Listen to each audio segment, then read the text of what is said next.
Alhamdulillah, puji dan syukur kita haturkan senantiasa kehadirat Allah Subhanahu wa ta'ala, di mana dengan limpahan karunia dan nikmatnya kita bertemu lagi pada kajian kitab Al-Arba'un Al-Buldaniyah Bizuhdi Warriqaq, 40 hadis dari 40 guru pada 40 kota dari hadis 40 sahabat, yaitu kota ketiga adalah kota Siwun atau Sayun dari hadis Umar bin Khattab radhiyallahu anhu. Kota Siwun atau Sayun adalah ibu kota provinsi Hadramaut di Yaman bagian selatan, yaitu suatu kota yang sangat masyhur dengan para ulamanya dan para auliyanya.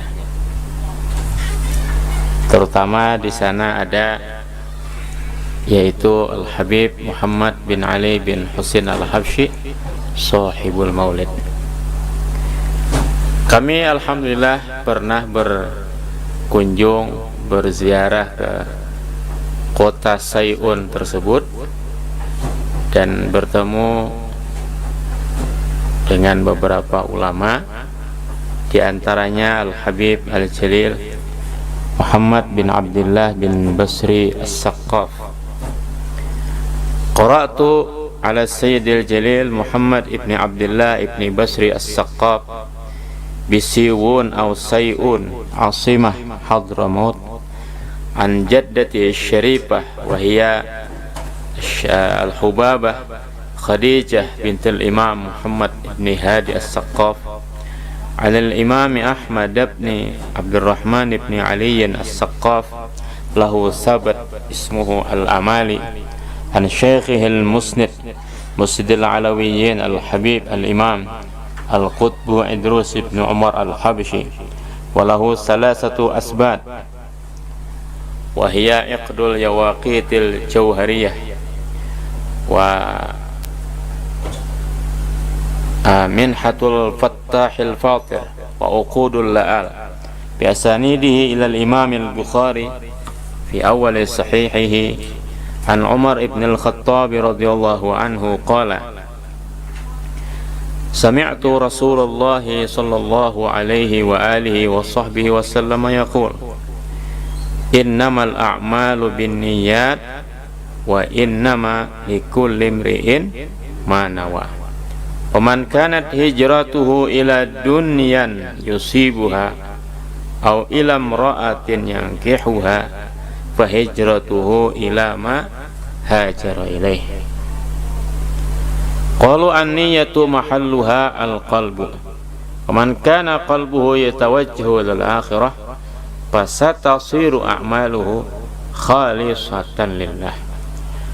Ha'un wa ambani hadzal haditha sama'an aw qira'atan masyayikhu ajilla'u katsirun minhum walidi Al-Marhum Syekh Ahmad Mughni ibn Ismail rahimahumullah ta'ala wal Habib Al-Musnid Al-Mu'ammar Al-Sayyid Muhammad ibn Abi Bakar sahibu Ad-Dalil Al-Mashir ibn Ahmad ibn Husain ibn Muhammad ibn Husain Al-Habshi atau Al-Hibshi Al-Makki kilahuma an Syekh Umar Hamdan Al-Mahrasi bisanadihi.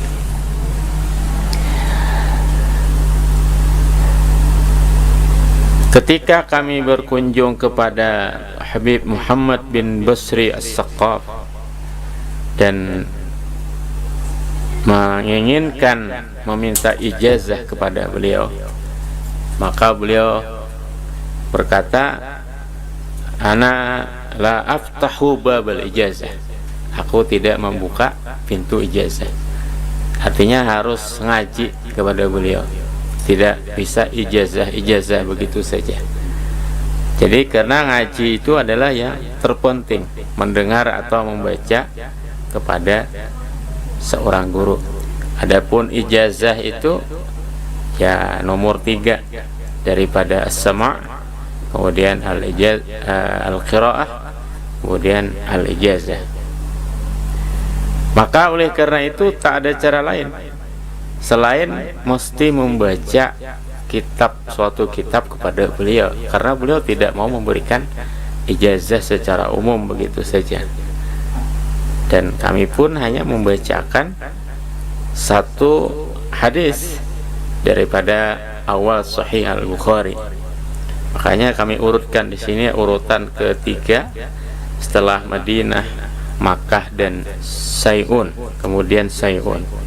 Karena hadis ini itu hadis niat, hadis yang sangat penting, bahkan dijadikan sebagai hadis pertama pada beberapa kitab hadis, diantaranya oleh Al-Imam Al-Bukhari di dalam Sahih Bukhari, dan juga Al-Imam An-Nawawi dalam kitabnya Riyadhus Shalihin, dan lain-lain.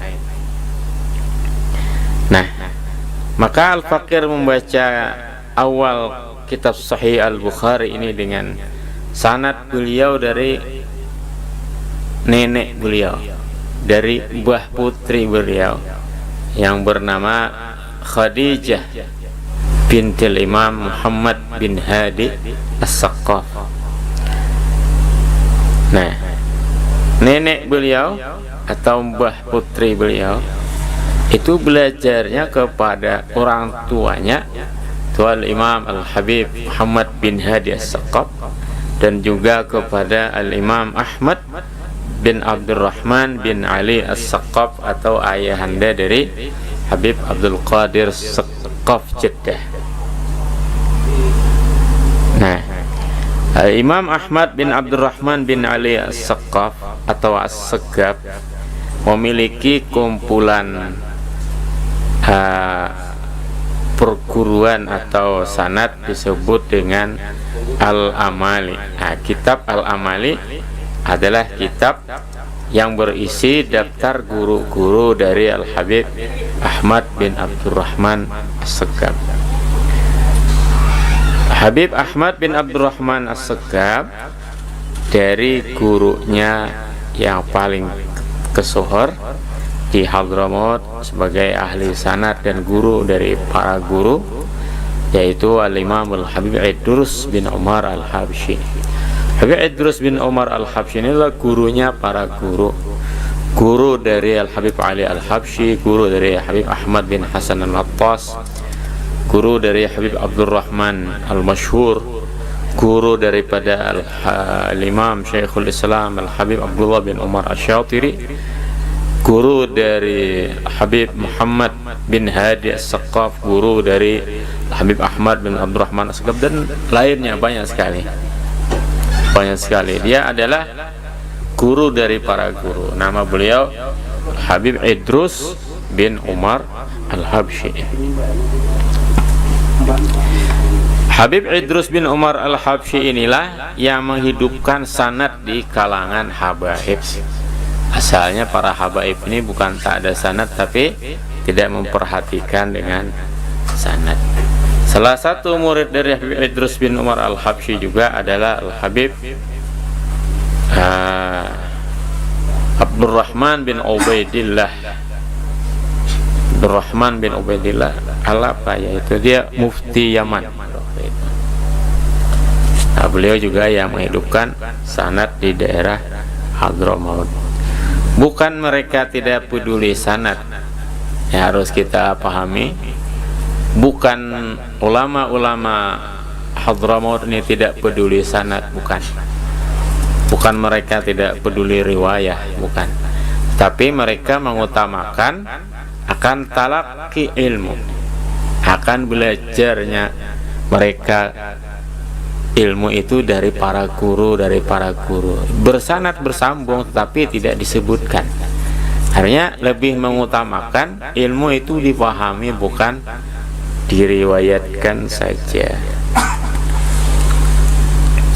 Nah, istilahnya disebut dengan istilah dirayah. Dirayah yaitu memahami ilmu. Kalau orang kita zaman sekarang ini riwayah. Sing penting meriwayatkan, mau paham, ngerti, orang ngerti ya bukan urusan. Memang riwayah seperti itu dan itu dibolehkan. Sebagaimana dalam hadis Sahih Bukhari, farubba hamili fiqhin ila man huwa afqahu minhu. Bisa saja orang yang membawa ilmu dibawa kepada orang yang lebih alim, lebih paham daripada si pembawa. Jadi kalau riwayah, itu memang ada ruang kita meriwayatkan. Tapi kalau cuma meriwayatkannya saja tidak paham, ya sangat kurang istilahnya. Paham saja tidak diamalkan, apalagi diamalkan juga tidak ikhlas, apalagi. Nah, kembali kepada Al-Habib Idrus bin Umar Al-Habsyi, seorang tokoh besar di Hadramaut, guru oleh para guru. Beliau yang menghidupkan kembali sanad di Hadramaut yang sebelumnya tidak muncul, walaupun ada tentunya. Nah, walaupun ada, jelas ada, ya kan. Nah, mengapa mereka tidak mempedulikan munculnya sanad? Ya karena memang yang mereka utamakan adalah tarbiyatur rijal, yaitu mendidik para tokoh, istilahnya melahirkan para tokoh, para ulama, para dai yang mukhlis, yang ikhlas, yang tidak mengandalkan sanad sebagai riyaan, sebagai syuhratan, sebagai sum'atan. Oh, dibilang dia ulama besar padahal cuma banyak sanad, cuma banyak riwayat istilahnya. Orang ngerti nahwu saja tidak, dia cuma meriwayatkan, nahwunya saja dia tidak paham. Ngomong bahasa Arab aja belepotan. Bagaimana bisa mendakwa dirinya sebagai orang alim? Bagaimana dia mendakwa dirinya sebagai seorang mufti? Ditanyai hukum dia gelabakan. Nah, kalau pada ilmu riwayat, ya anak kecil baru lahir juga bisa meriwayatkan. Yang belum mengerti, belum paham juga bisa meriwayatkan, tapi itu riwayat. Maka sekali lagi yang diutamakan oleh ulama di Hadramaut daripada habaib dan masyaikh itu adalah ad-dirayah, yaitu al-fahmu, memahami bagi ilmu. Sebagaimana hadis Bukhari, man yuridillahu bi khairan yufaqihu fid din. Barang siapa yang Allah kehendaki dengannya khairan, yakni khairan kabiran, kebaikan yang besar, Allah pahamkan ia pada agama. Baik, Al-Habib Idrus bin Umar Al-Habsyi ini memiliki 3 kitab kumpulan sanad, disebut kitab sabet. Pertama, yang paling besar adalah Iqdul Yawaqitil Jauhariyah wa Simtul Ainiz Zahabiyah fi Asanidis Sadatil Alawiyah. Wah, ini luar biasa. Yang kedua adalah Minhatul Fattahil Fatir fil Isnadi Anil Akabir. Yang ketiga adalah Uqudul La'al fi Asanidir Rijal. Itulah kitab-kitab sanad yang ditulis oleh Habib Idrus bin Umar Al-Habsyi. Beliau menyebutkan banyak sanad di sana, di antaranya kepada Al-Imam Al-Bukhari. Sanad kepada Imam Bukhari secara dirayah dan riwayah disebutkan oleh Habib Idrus bin Umar Al-Habsyi dalam kitabnya Iqdul Yawaqitil Jauhariyah, itu dari paman beliau, hingga kepada Al-Imam Al-Bukhari. Al-Imam Al-Bukhari rahimahullahu ta'ala meriwayatkan pada awal sahih beliau, awal kitab sahih beliau, dari sahabat Nabi yang bernama Umar bin Khattab radhiyallahu anhu qala, ia berkata, sami'tu Rasulullah sallallahu alaihi wa alihi wasallam, aku mendengar baginda Nabi sallallahu alaihi wasallam yaqulu, bersabda, innamal a'malu binniyat wa innama likulli imri'in ma nawa. Innamal a'malu binniyat, hanyalah sahnya amal itu dengan adanya niat. Tidak ada niat, maka amal itu tidak sah. Karena innama adalah adatu hasrin, membatasi. Amal terbatas, terhenti biniat, terhadap niat. Tidak sah amal apabila tidak ada niat.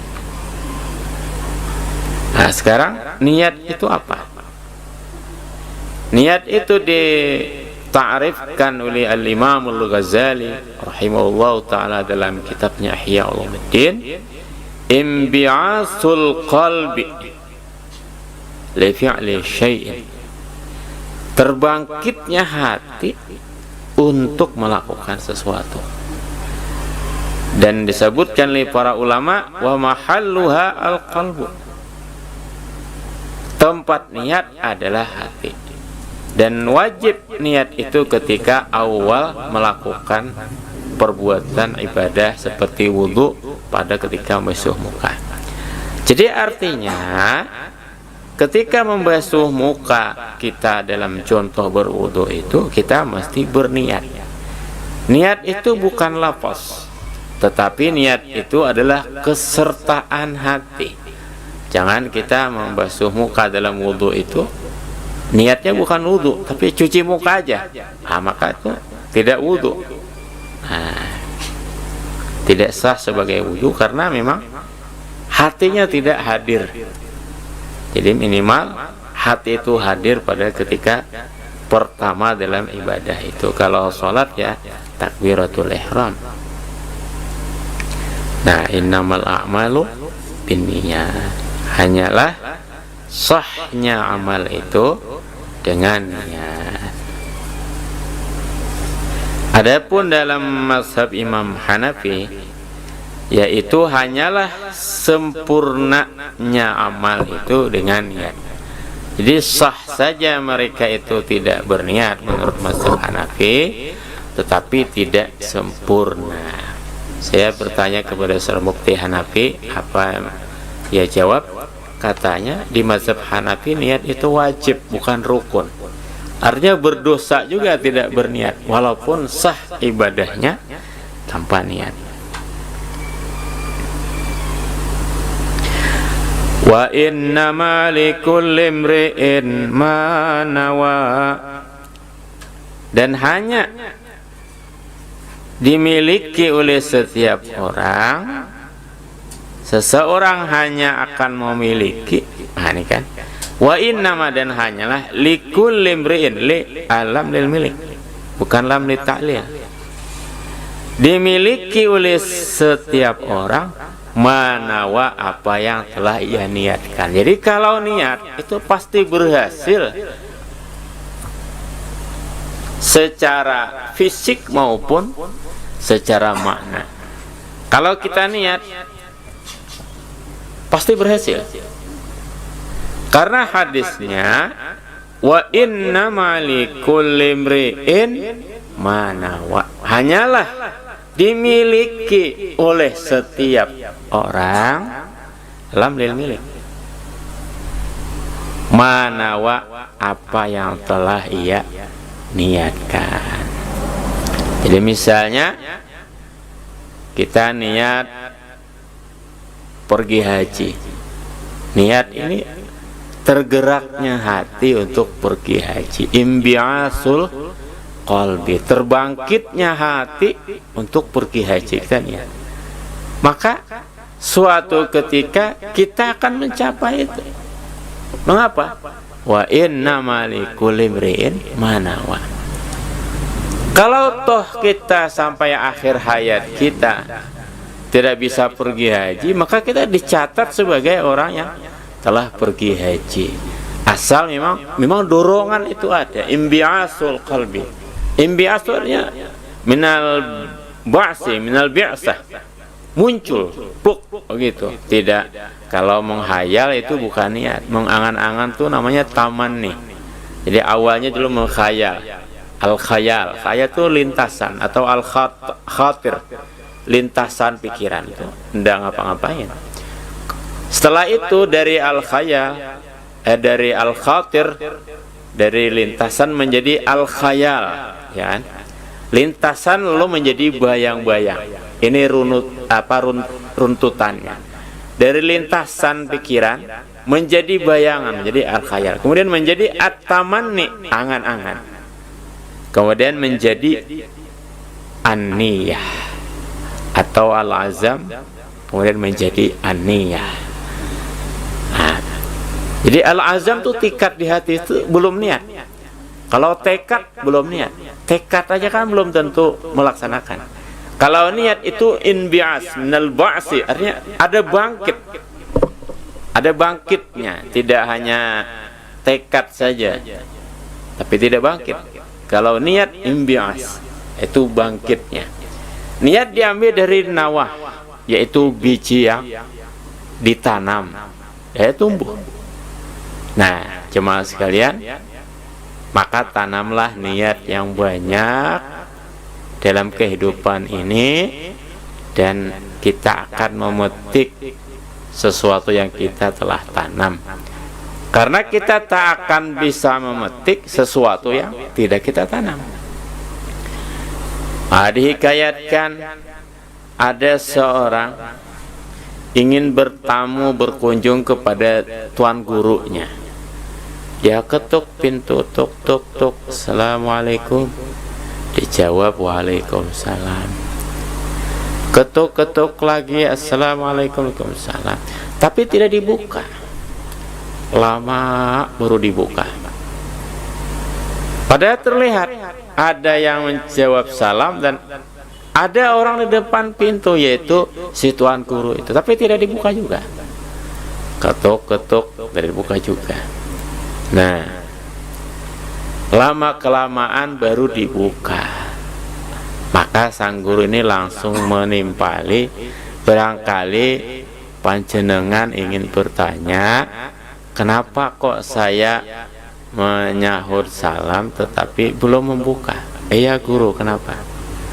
Nah, maka kata beliau, aku berdiri di belakang pintu ini, dan aku menyusun 25 niat untuk membuka pintu. Jadi sahja aku membuka pintu untuk ABCD sampai 25, untuk menerima tamu, untuk melayani penuntut ilmu, untuk dan sebagainya. Jadi niat. Nah, dengan diniatkan ke-25-nya itu terdapat ke-25-nya. Jadi satu kerja 25 niat, 25 hasil.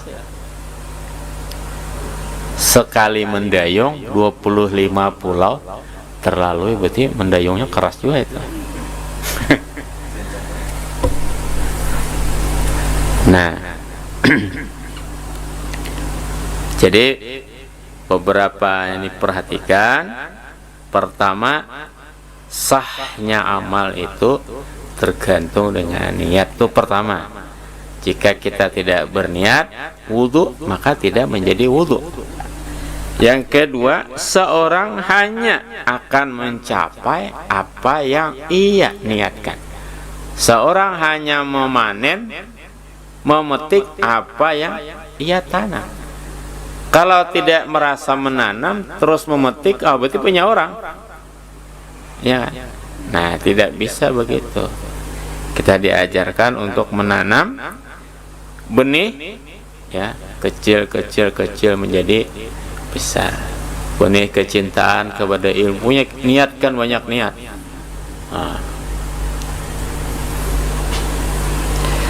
Dan niatkanlah yang tinggi. Idza sa'atumullaha fas'aluhul firdaus. Bila kalian memohon kepada Allah, mintalah surga firdaus. Jadi niat itu ya, niatlah yang tinggi, berharaplah yang tinggi, nah, berekspektasilah yang tinggi. Nah, tetapi jangan ada target. Nah, kalau ada target itu kita lelah dan kecewa.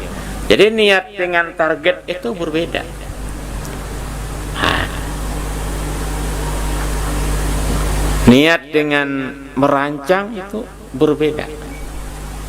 Kita rancang ini, kita rancang itu. Nah, apa perbedaannya niat dengan merancang? Merancang itu namanya takhtid. Itu sekedar menulis saja, belum tentu masuk akal atau bagaimana. Jadi kita disuruh merancang atau mentakhtid beberapa perkara. Saya ingin menyelesaikan ini, dan ini dan itu banyak sekali. Di antaranya itu baru diseleksi menjadi niat. Nah,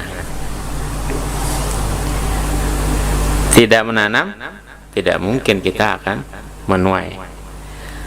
Faman kanat hijratuhu ila dunyan yusibuha, barang siapa dalam konteks hijrah dari Makkah ke Madinah, barang siapa hijrahnya itu tapi tujuannya dunia, hijrah kan istilahnya sesuatu yang sangat perlu, sangat mendesak, seakan-akan demi agama. Padahal terbersit di sana ada udang di balik batu sedikit saja, maka rusak itu. Paman kanat hijratu ila dunyan yusibuha. Apabila tujuan daripada hijrahnya itu karena dunia, sedikit saja terikutkan niat yang menyimpang itu karena dunia, au ilam ra'atin yang kihuha, atau kepada cewek awewe yang ia ingini, fa hijratu ilama hajara ilai, rusak niatnya yang karena Allah Ta'ala itu, dan dia menjadi benalu di dalam perjuangan, tidak akan menambah amalnya. Dia akan menambah amalnya. Hijrah, apalagi dakwah. Ya, hijrah itu suatu momentum yang sangat besar, suatu event atau suatu kejadian yang spektakuler dalam sejarah Islam. Hijrah saja dinodai niatnya itu dengan niat yang bukan-bukan, niat karena AWW atau niat karena dunia, wah hancur. Akhirnya dia hijrah pun ke Madinah misalnya ini, yang diliriknya adalah amplope pero, yang diliriknya adalah AWW, kan beda. Kenapa? Karena ada desas-desus di dalam hatinya, istilahnya berisik-berisik dalam hatinya. Bukan hanya curi pandang mata atau siritan mata kata orang Banjar, tapi lirikan hati yang berbahaya. Masya Allah. Kalau mata melirik masih mending. Sekarang kalau hati melirik kepada dunia, kepada AWW, Masya Allah. Ini mendingan orang yang matanya melirik atau menatap tajam kepada AWW, tetapi hatinya dia zero, kosong, daripada orang yang seperti tasawufnya bukan main, seperti pakihnya bukan main, tapi full hatinya itu dunia saja. Maka Allah Subhanahu wa taala berfirman, A'udzubillahi minasyaitonirrajim.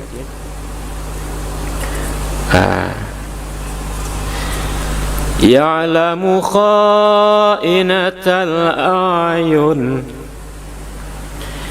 ya'lamu kha'inatal a'yuni wa ma ya'lamu Ya'lamu kha'inatal a'yuni wa ma tukhfis sudur.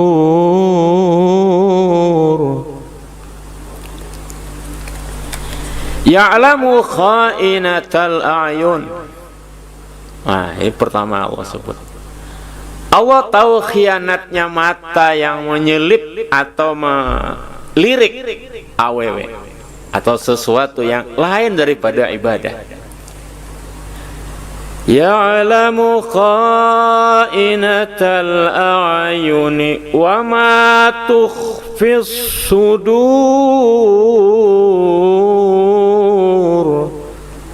Allah mengetahui khianatnya mata. Ini belum seberapa. Khianatnya mata lirikan yang berbisa, yang berbahaya. Berbahayanya apa lirikan? Diliriklah cewek, dikiranya cewek itu suka, padahal tidak. Kasihan yang melirik. Jadi kasihan dirimu jika kamu melirik wanita. Dia senyum, dia setiap hari senyum. Dia senyum karena wajahmu jelek. Kita lirik wanita, yang wanita dilirik senyum karena lirikan kita. Wah, berbunga-bunga kita, senang kita. Dibalas oleh cewek itu senyuman karena lirikan kita. Padahal dia senyum kenapa? Dia senyum karena wajah kita jelek. Dia senyum. Wah, aneh katanya orang tua seperti begitu kok melirik kepada aku. Kita sana. Ini namanya menyakitkan. Jadi melirik wanita itu menyakitkan batin kita sendiri, bukan menyakitkan orang lain. Sakit batin ini rasanya karena hasil dari lirikan kita sendiri. Wah, ini bukan ada lagunya, lagu Rumah Irama atau lagu siapa ya? Lirikan matamu, begitu, masya Allah. Ada guru namanya Sunita, dia memang suka mengambil bait-bait syair dari Bang Haji Rumah Irama. Jemaah sekalian, rahimakumullah. Ya'lamu kha'inatal a'yuni wa ma tukhfis sudur.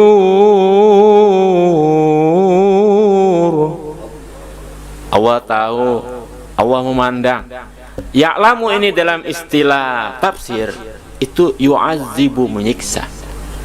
Jadi kalau ya'lamu, wah, itu konotasinya Allah itu memperhatikan untuk menyiksa. Dalam tafsir Ibnu Katsir atau tafsir lainnya, lirikan yang berbisa, lirikan yang membahayakan. Ini dari mana? Dari niat. Niat ada desas-desus yang kotor dalam hati ini mencampuri akan action ibadah, mencampuri akan event yang seolah-olah itu ibadah, padahal ada muatan yang tidak bagus di dalamnya. Paling berbahaya ngajar cewek. Ngajar cewek paling berbahaya. Semangat kita ngajar cewek, orang 2-3 jam aja dilawan. Maka adalah Al-Imam Syekh Ihsan Jampis Al-Qadiri dalam suatu riwayat, kalau mengajar cewek ini namanya pakai tindak begitu, dan beliau pakai penutup saking waraknya. Nah, memang melihat cewek ini menyenangkan sekilas, tapi kesenangan itu yang membuat kita terjebak oleh senyuman yang tak ada artinya. Oh, dia senyuman tak ada artinya, orang siapa aja disenyumin. Akhirnya kita yang cowok ini terjebak oleh senyuman yang tidak ada artinya. Ini bahayanya di situ. Dari mana ini ada? Dari niat kita yang tidak lurus karena Allah Subhanahu wa ta'ala. Bayangkan, hadis ini menceritakan tentang hijrah. Hijrah dari Makkah ke Madinah. Wah, event besar yang semestinya karena Allah Subhanahu wa ta'ala.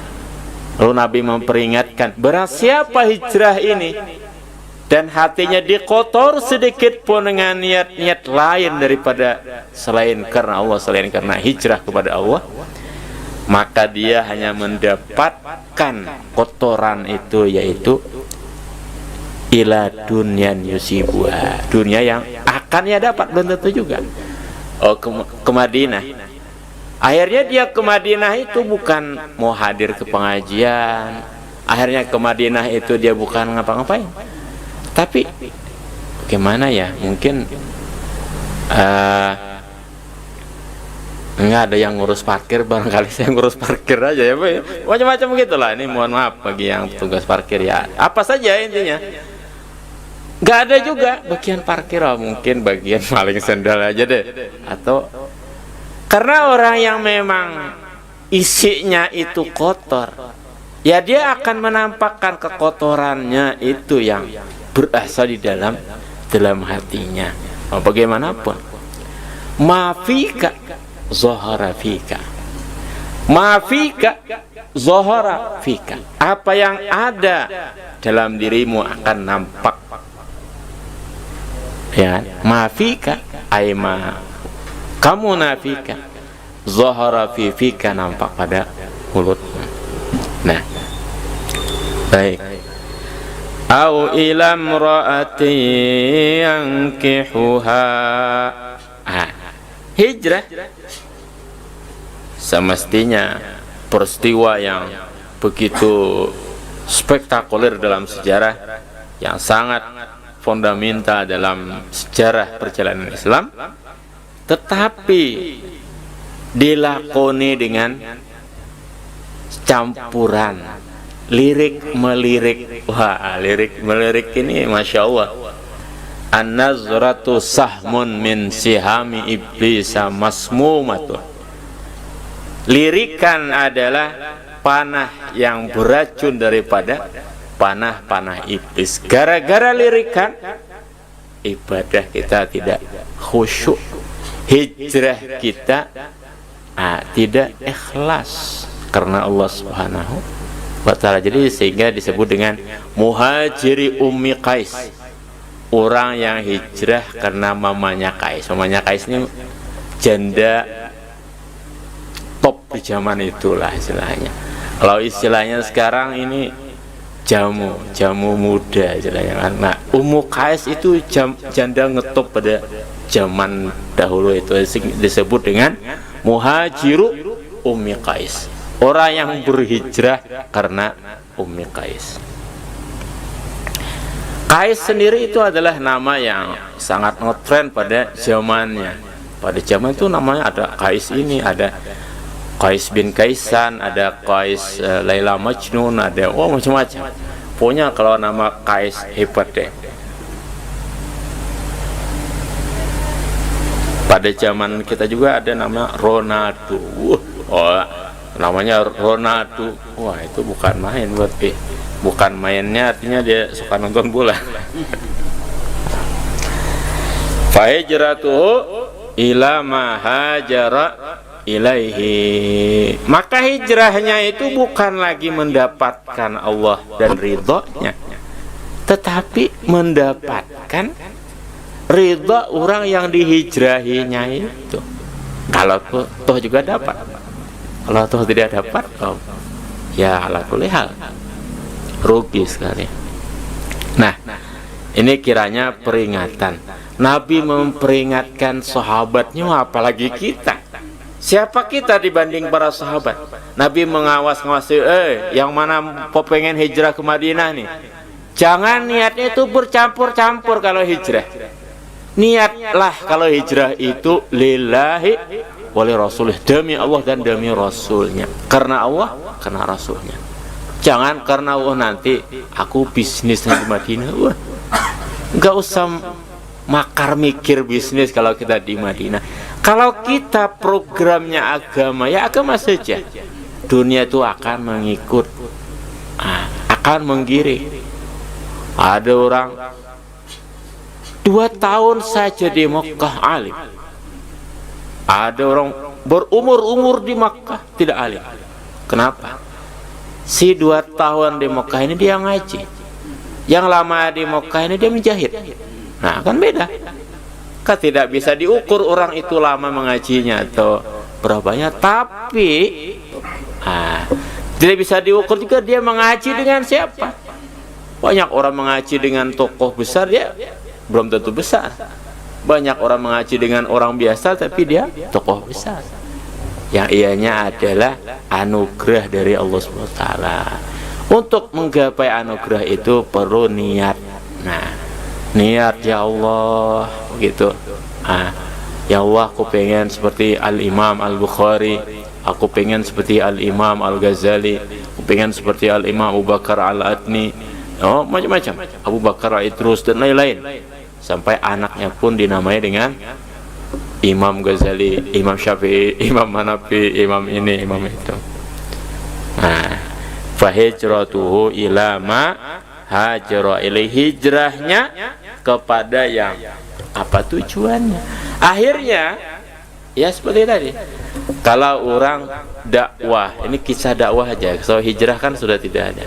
Kalau orang dakwah, na'udzubillah, ada campuran daripada campuran yang lain, wah, ya sambil lirik-lirik, usaha apa yang bagus nih, wah Islam, bukan haram, bukan. Artinya tergantung niatnya, dia usaha barangkali juga karena Allah, agar dia tidak membebani jamaah misalnya, ya bisa-bisa saja.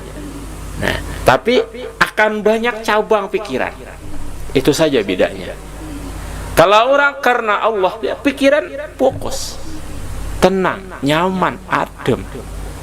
Kalau orang pikirannya duniawi, wah, kanan kiri muka belakang banyak sekali yang dipikirkan, banyak pikiran. Kalau orang tujuannya Gusti Allah, tujuannya Allah, wah, lempang, lurus, tidak ada urusan.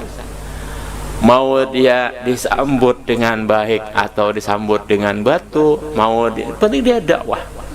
Mau dia istilahnya di sana dapat usaha atau tidak mikir, walaupun ya sebagusnya juga punya usaha agar tidak tergantung menjadi kalun alan nas, menjadi beban kepada orang lain, mandiri istilahnya. Nah, itu dalam dakwah. Kalau hadis ini tentang hijrah, kalau hadis tentang hijrah, maka kita transformasikan kontekstual kehijrahan di hadis ini, kita transformasikan kepada kontekstual dakwah. Dakwah yang ikhlas karena Allah Subhanahu wa taala akan menghasilkan itu hati-hati yang terbuka kepada Allah Subhanahu wa taala. Hati-hati yang tergugah untuk mengabdi, untuk berkhidmat, untuk beribadah kepada Allah Subhanahu wa ta'ala. Wallahu a'lam. La hadratin Nabi wa alihi washabihi kiram. Al-Fatihah.